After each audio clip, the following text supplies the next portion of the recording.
Miss Lillian Philippi was just a very religious person. She just lived for the church.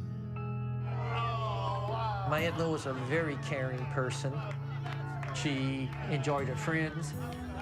Anybody that met her enjoyed her.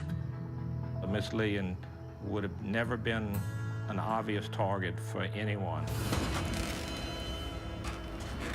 There wasn't a soul in Gonzales in 1997 that ever felt secure or didn't think they might be the next victim. At that point, it's a complete mystery as to who done it and as to why.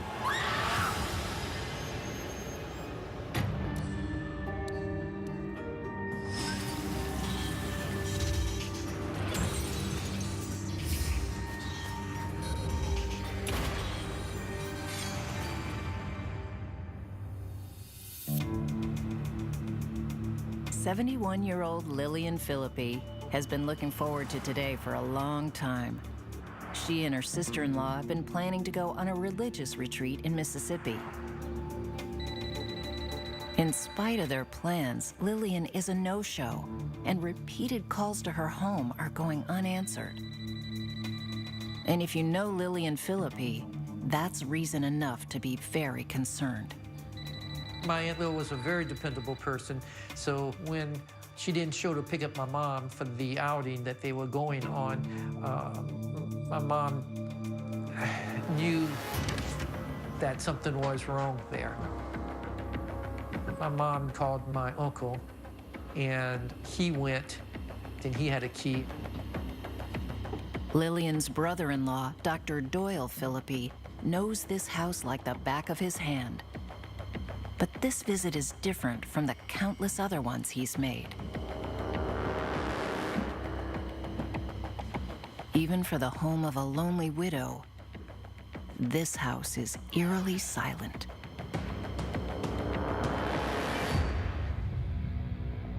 When he enters her bedroom, the reason is lying lifeless on the floor in front of him. Something terrible has happened to Lillian.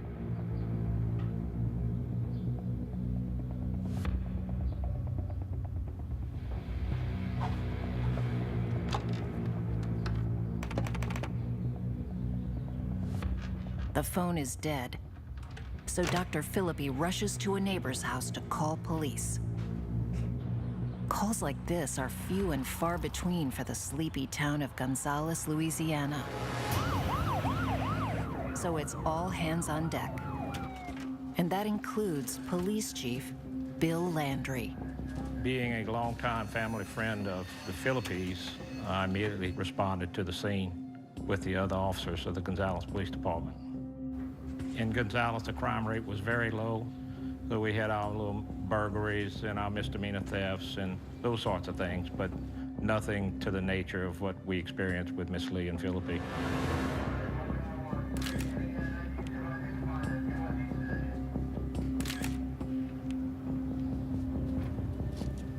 I found Miss Lillian in her bedroom covered up with a quilt. And one of the things I can remember vividly is her hearing aids whistling from the tragic attack. Lillian's hearing was starting to go.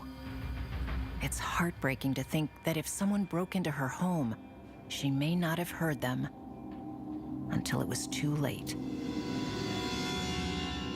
This is a particularly gruesome scene. And Chief Landry knows his small-town police department isn't equipped to take on a murder like this. Prior to the Miss Lillian Philippi homicide, we hadn't had a homicide in 11 years. I immediately called the sheriff department and asked for assistance in this case, and he sent Detective Tony. He couldn't ask for a more experienced set of hands. Hey, Mike, thanks for coming down. Detective Mike Tony has seen more than his share of homicides in Ascension Parish. What do we got? But even this seasoned homicide investigator is struck by the brutality of the attack. The manner of death was the blunt trauma to her head, as well as the stab wounds to her body as well. She was beaten and bled to death. We found the trophy that was near her body. So we got some knife. We also found a knife that appeared to have come from the kitchen. Just beating her was not enough for this heartless perpetrator. The killer took the time to go to the kitchen, get a knife, return, and stab her several times. Got an alert. She had a panic button. A little medallion that she wore around her neck was torn off of her neck. I'll check the line. She may have tried to call for help. Line's dead. We learned that the perpetrator had cut the phone wires that would trigger the alarm system that would call into the sheriff's office or the police department. Lillian had taken steps to protect herself in case of emergency, but it wasn't enough to save her from this vicious attack. Have a look at the safe. There was a safe that was found in her bedroom that appeared to have been gone through. What do you got? At that point, we knew that we had a home invasion. What was in her safe? Money? Jewelry? It's no secret within the community that Lillian was well off. Miss Lillian and her husband were successful business people. They ran an auto parts store. Miss Lillian's husband, Mr. Blue, was a business figure in Gonzales for years and years and years. Everyone knew Mr. Blue and Miss Lillian. Track down the contact. Her money might have made Lillian a target for a thief looking for a quick score. But to murder her? Why? Chief Landry can't believe anyone in Gonzales would want her dead. She was just a very religious person. She lived for the church. She enjoyed life. Who would want to harm Miss Lillian? She didn't have an enemy. In this tight-knit community, it doesn't take long for the news of Lillian's murder to reach family and friends. They came and they told us she was murdered. How horrible. It's hard to process. You lose a little part of your world. It just kind of makes you numb. Several years ago, Lillian was hit hard by the death of her husband. She was left feeling alone and vulnerable. Aunt Lil stayed quiet for quite a while. Didn't do much, didn't go anywhere. She then started to rely on her friends, such as my mother and Bobby Russian. Lil was a very quiet individual, but she fit in with all of us. She was very mild-mannered, very sweet, a really nice person. Okay, here we go. These look great. I would always see my relations, including my Aunt Lil, on a fairly regular basis. Any occasion to have a crawfish ball, a barbecue, or anything like that. Soothing you. She was like a mother figure, always there. As friends and family try to make sense of Lillian's death, I'll be right there. Chief Landry and Detective Tony struggle to find something, anything, that will point them towards her killer. We brought into the Louisiana State Police Crime Lab and used their expertise to come in and process it for fingerprints, DNA evidence, any type of trace evidence that we might find. And there wasn't any. Spoken to anybody? Any witnesses? No DNA, no hair fibers, no nothing. We at first had problem determining where the point of entry was because there was no forced entry to any door or window, no pry marks. Maybe that's because the killer didn't use a door or a window. What do you think? Possible access to the roof? Yeah. Yeah. Someone went to a lot of trouble to get into the house and attack Lillian, On the air conditioner? Yeah. but it's hard to think of anyone with a reason to do that. Miss Phillippe's neighbors are still reeling from the news of her murder. Very nervous, even to go in my house right now. At that point, it's a complete mystery as to who done it and as to why. You don't have anybody that stood out as a suspect. Before casting a wide net in search of the killer, detectives sniff around a little closer to home. Historically speaking, when you do investigations, you have to eliminate the family members first. They're the ones that got key to the house, they know all the secrets. You were very close, right. Are there any other members of the immediate family? So then you go back to your What are victimology, their names? who had the knowledge of valuables that was at her residence. And what's his name? Investigators learn that one of Lillian's How relatives do you spell that? just may have a motive, and it happens to be the person who found her body. Dr. Doyle Philippi. Apparently he had borrowed some money from Miss Philippi. Now, I'm not talking about $5,000 or $10,000. I'm talking about a substantial sum of money. Okay, thank you very much for your time. Maybe he didn't want to pay it back. You know, money's always a motive. Is it possible that Lillian's own brother-in-law is somehow involved in this unspeakable crime?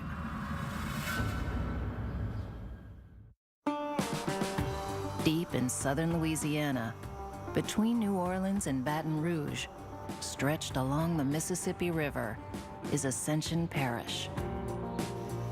With Spanish moss and swampland dotting its landscape, Ascension is known as one of the river parishes, along with St. James and St. John the Baptist. Within Ascension lies the small, peaceful community of Gonzales. Gonzales, Louisiana is a bedroom community, quiet neighborhood.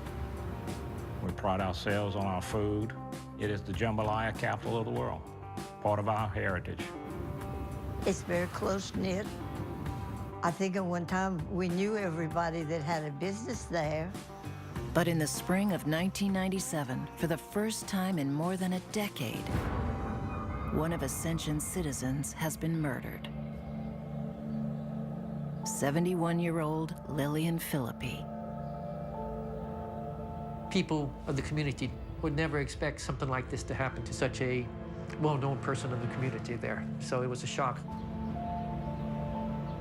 Without a shred of evidence from the crime scene, Detective Mike Toney turns his attention to the person who found her body. Her brother-in-law, Dr. Doyle Philippi.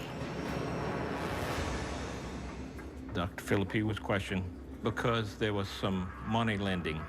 I know whether or not there was some money owed to the family or borrowed money that was never paid back. We didn't know. So I went over to just see how... Dr. Philippi is a well-respected member of the community, but Toney doesn't pull any punches. I understand that you recently borrowed some money from your sister-in-law? Yeah, I did. Right. How much did you borrow? It was substantial. Also, we learned that right before her death and murder, there was a disagreement between the two.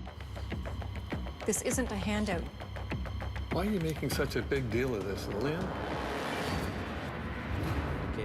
As the detective presses Dr. Philippi on the issue of the money, Did the two of you ever argue? Not. the conversation turns. Are you calling me a thief? I've told you it was a loan. I was going to pay her back. Why are you asking me these questions? Just trying Am to... I a suspect? He didn't appreciate law enforcement suggesting that he would have had something to do with such a horrendous murder. Look, you're wasting your time with me. You should be out looking for the real killer. You rule him out when you find another suspect. When another suspect with better evidence would be developed. At the moment, police can't connect anyone else to the murder. What's puzzling is how the killer got into Lillian's home unnoticed and then disappeared without leaving the slightest trace behind. I think he had a complete jumpsuit on from head to toe with a mask and gloves. That's the only way he can commit a home invasion, a brutal murder, and not leave any physical hair, blood, either his blood or any type of DNA.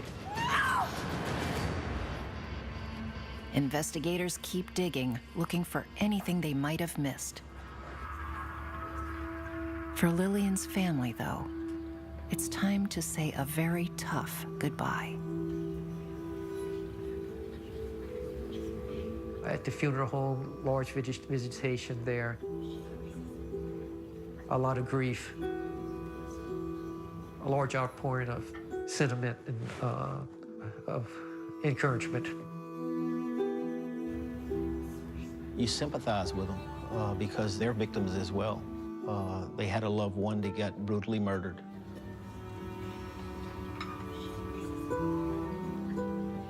It's a little piece of life that you lose, a little piece of innocence that you lose there.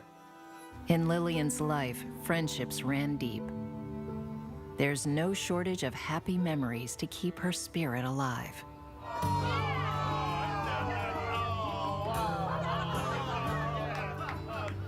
There were 6 couples that got together for close to 50 years.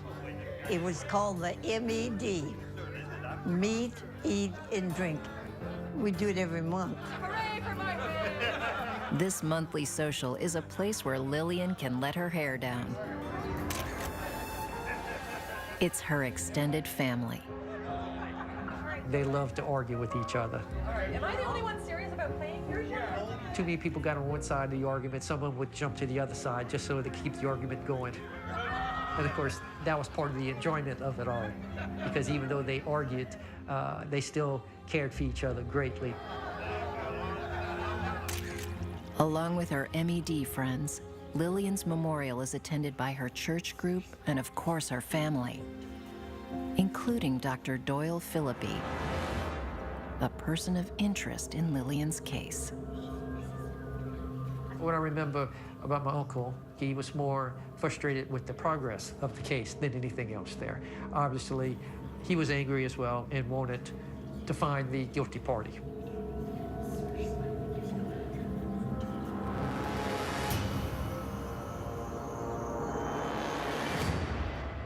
As Detective Tony searches for answers to give Lillian's family, he gets some disturbing news.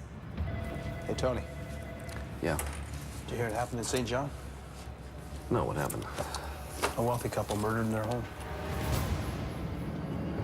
Sam and Luella R. Curry are murdered in their family home 35 miles from Gonzales in Laplace, Louisiana.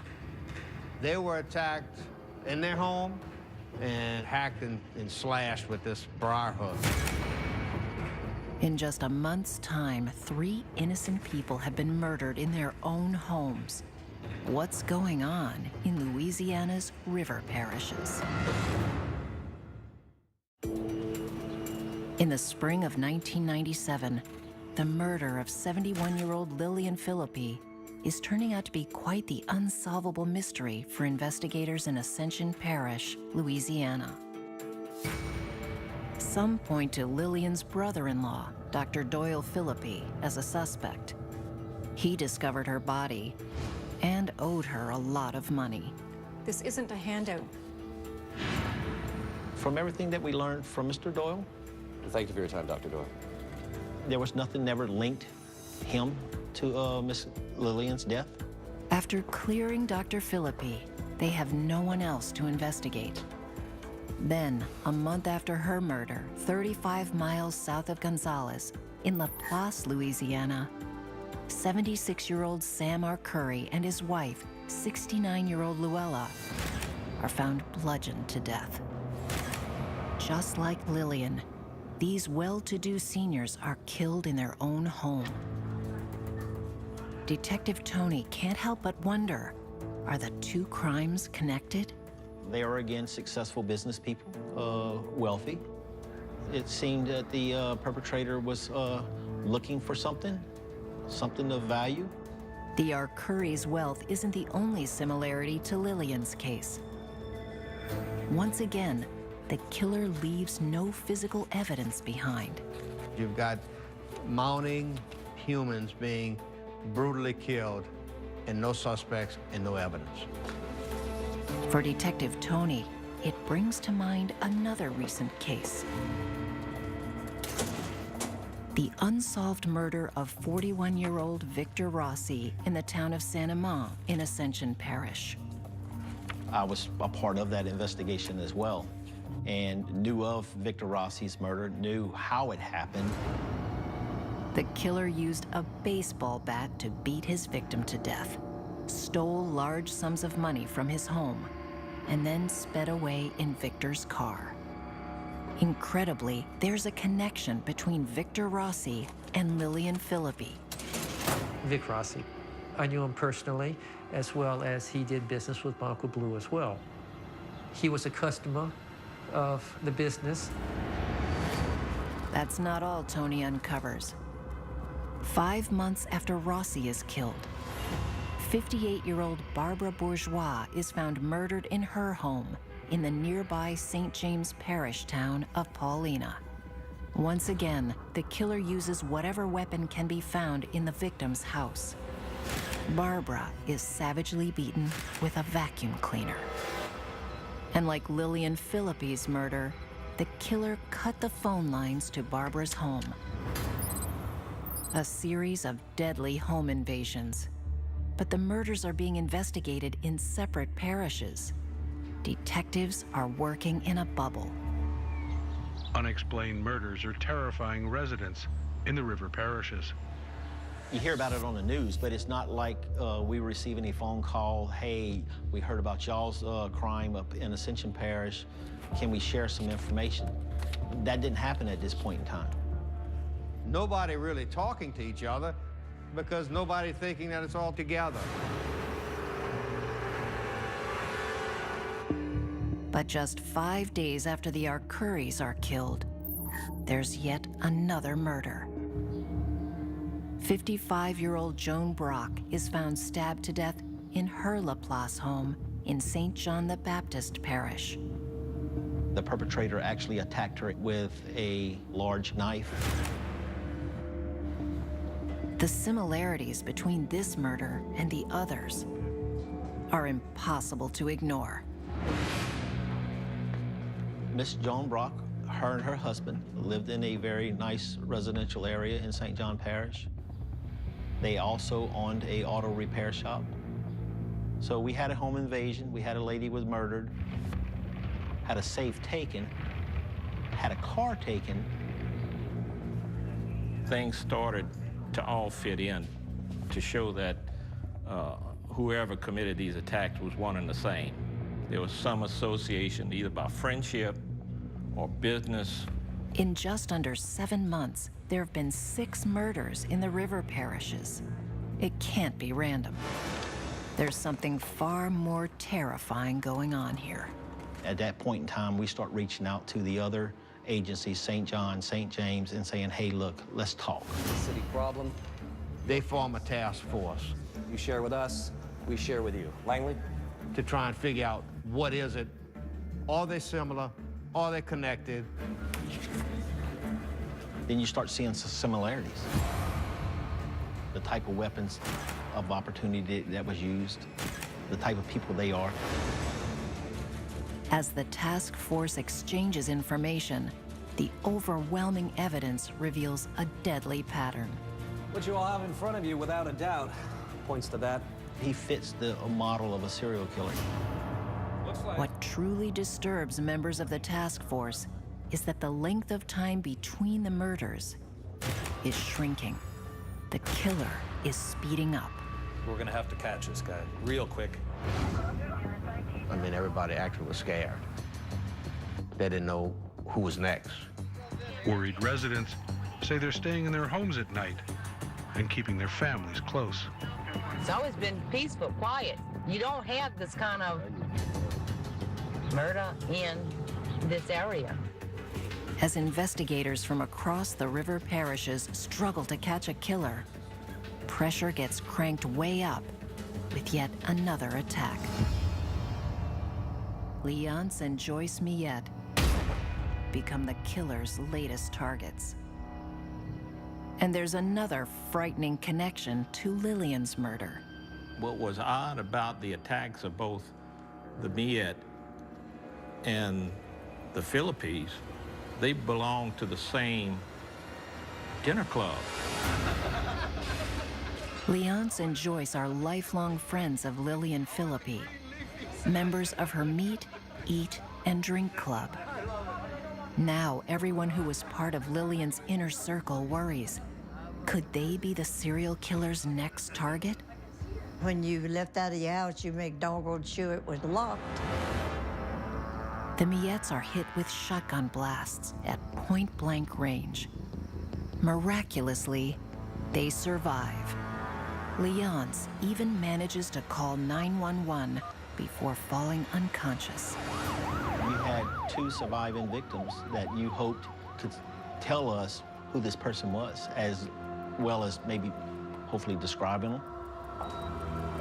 Will the Miettes become the latest victims of the River Parish's serial killer? Or if they live through the night, could they finally identify this rampaging murderer?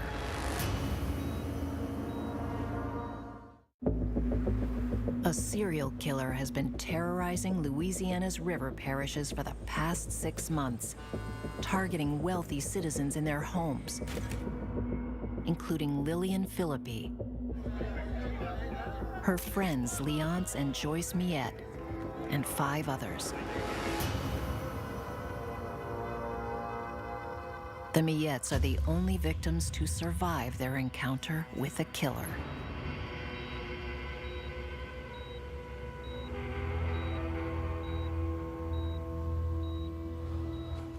Miss Joyce, can you hear me?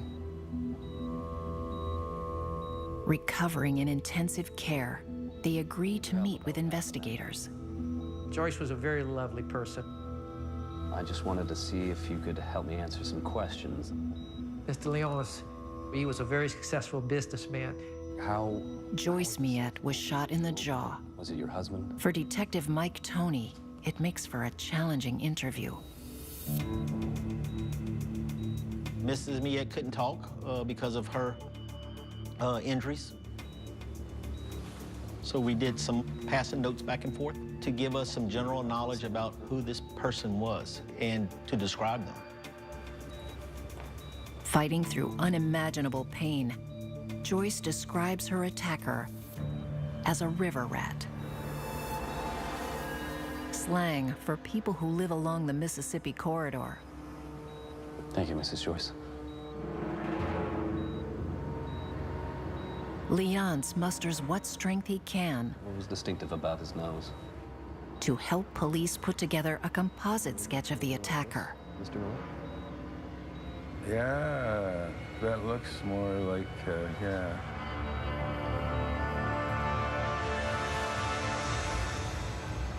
Armed with a physical description of the suspect, the task force builds a profile of their killer. So we had a perpetrator who they described as a white male, thick River Parish dialect. Police release the sketch of the suspect to the public. Not long after, they get their first real lead. We had an individual who was a security guard at a local truck stop, and this particular truck stop had video poker machines in it. And the security guard was able to give us some information on an individual that frequent that gaming area quite often. The security guard is sure the face on the sketch is 35-year-old Daniel Blank. He's a frequent visitor at casinos throughout the river parishes. But is this serial gambler also a serial killer? Oh, I knew of Daniel. Would always see him in a restaurant playing video poker machines. We have Daniel Blank's current address here in Sorrento. Sorrento, Louisiana, in Ascension Parish. Looking at the cluster of the 6 murders in the river parishes, Blank's home is just a short distance away. What do we got? We started checking the gaming industry and running his name through the various casinos. We seen an individual who was spending thousands and thousands of dollars in the various casinos from New Orleans all the way up to Baton Rouge. Total bets, $269,000. Showing the amount of monies he was putting in as compared to what he was winning. Cashed out, $220,000. And his total loss is almost at $50,000. It just didn't match. His loss is 10 times more than probably his salary could have afforded. According to the Louisiana Department of Labor, Daniel Blank has been living below the poverty line. In the past year, he hasn't reported any income. Yet somehow, he's got plenty of money to lose and even more to spend. He certainly has a lot of toys. We learned that he opened up a mechanic shop, he purchased a piece of property, he purchased a house, he purchased a motorcycle, automobiles. Station wagon. He's living way beyond his means. Once again, the dots are starting to connect.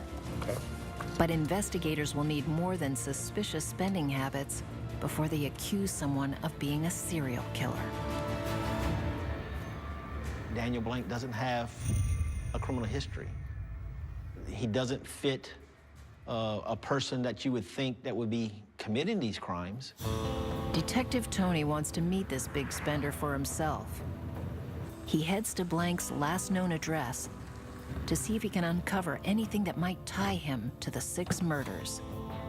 Once I arrived at the residence, I speak to his mother-in-law. She in turn tells me that Daniel and his family had moved off to Onalaska, Texas. I put in a request to her if she would speak to Daniel to have him give me a call.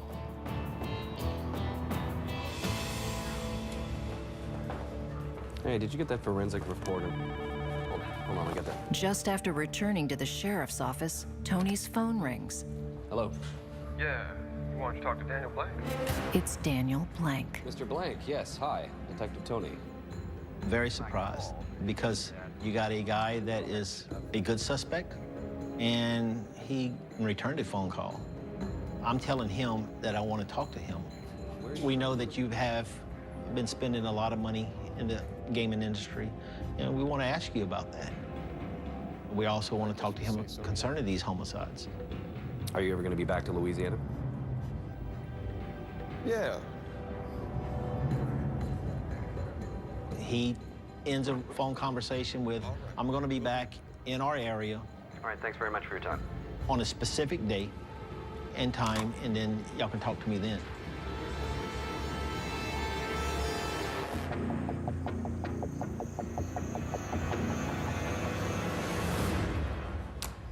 On the day Tony is expecting to interview Daniel Blank,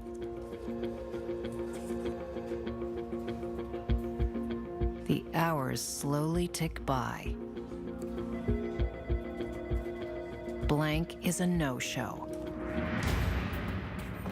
He's not coming. Let's go to him. Detective Tony and members of the task force are pretty sure they'll find their man in Onalaska, Texas. Daniel Blank is the only suspect in the River Parish's murders. Are they chasing down an innocent man? Or will they finally come face to face with their serial killer?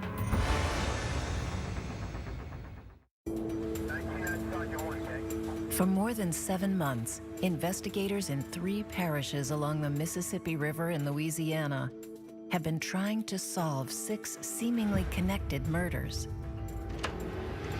And it turns out, when Detective Mike Tony and the Joint Task Force pull into Onalaska, Texas, some 300 miles away, it's remarkably easy to find the man they suspect is their serial killer, Daniel Blank. We learned where Daniel was at. He was at his repair shop. When we pull up, introduced ourselves to him. Mr. Blank, you and I spoke on the phone. You're supposed to come down and talk with us? Right. Didn't show any signs of fear. Just carried a conversation like it was a normal conversation between 2 individuals. Mr. Blank, I think you better come with us. Blank agrees to go with the detectives to the Onalaska courthouse to be interviewed. Are you willing to answer questions? Yeah, I'll answer anything you want me to answer. Okay. I ain't got nothing to hide. Okay. The stakes couldn't be higher. With no physical evidence to link Blank to the crimes, investigators need a confession. There was a sense if he didn't confess, there was a possibility he would do this again. You knew that, Detectives grill Blank on his gambling habits you knew all of these people. Is that and right? interrogate him about the string of murders in the river parishes. Oh, wait a minute. Hold up here. Hold up here. You don't think I got any damn thing to do with all this y'all talking about? Do you? No, I don't. The interview goes on for hours, but Blank can't be broken. He denies any involvement in the murders. I've never been to their house. Detectives are pretty sure Blank is lying, but then he pulls a very strange move for someone they think is guilty. He agrees to a polygraph. Were you born in Louisiana? Yes. An FBI agent interviews Blank for 2.5 hours. Did you kill Lillian Philippe? No. After the polygraph test was done, he failed it. Investigators know they have the River Parish's killer in their grasp.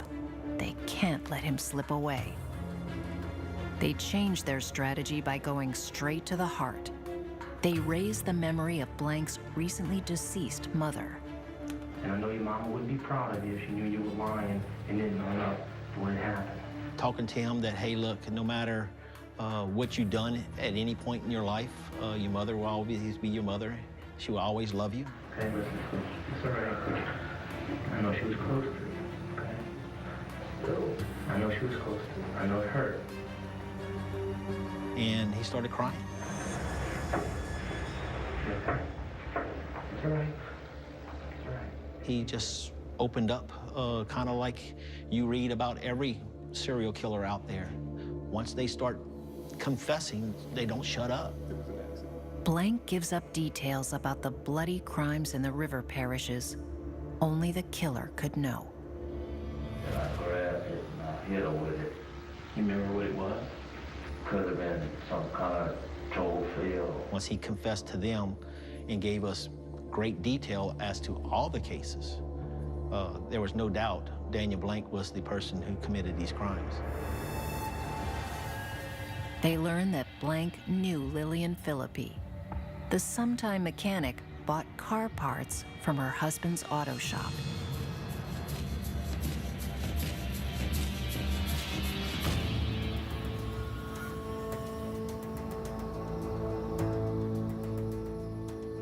He actually watched her residence for a significant period of time to determine when she'd leave, when she'd go to bed, and when the lights would go off.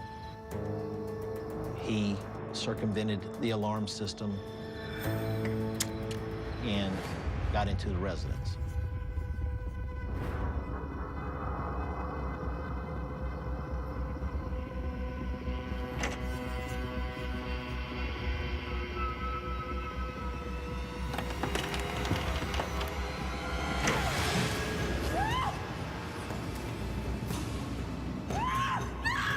And he brutally attacked and murdered her.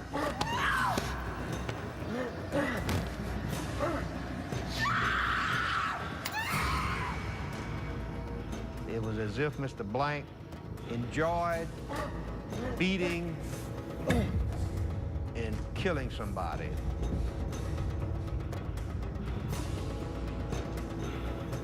The act of watching a human being die.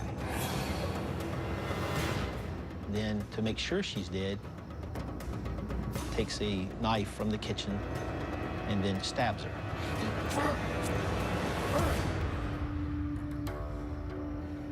No reason to have this happen to them besides someone being greedy, and it's fueling his gambling habits. After rummaging through Lillian's belongings, Blank leaves with a grand total of $120 in cash. What a waste. What a waste of a life to go to the casino and play the slot machines? For what? 2 hours of high roller? Turns out Blank knew most of his victims and even worked for some of them. He was employed at Joan Brock's husband's car repair shop in Reserve, Louisiana, before getting fired. Victor Rossi was also a former employer. Blank knew the Arcuries because they lived across the street from where his girlfriend worked. Barbara Bourgeois lived across the street from Blank's father. Daniel was charged with 6 murders and 2 attempted murders. That was when you could take a sigh of relief and know that we got a serial killer off the street. On September 2nd, 1999, Daniel Blank is convicted of the first-degree murder of Lillian Philippi. He receives the death penalty. It's a good thing they didn't pick me for the jury. I said not only would I have convicted him, I said they could have put him in an electric chair and I could have pushed the button. On October 19th, 2000, Blank arrives on death row at the Louisiana State Penitentiary. It's closure. You know, it's one thing to run a race, but it's important to finish it. And that was a case where I wanted to finish a race. The victims are not just the victims themselves, but it's the family members, it's their friends, it's the community, and they have to go back and rebuild their lives. It does close a chapter. Instead of having negative feelings, it brought back more positive feelings about my aunt. It's kind of like, yes, it's finally over. She was a very thoughtful, kind, considerate person. We all loved her.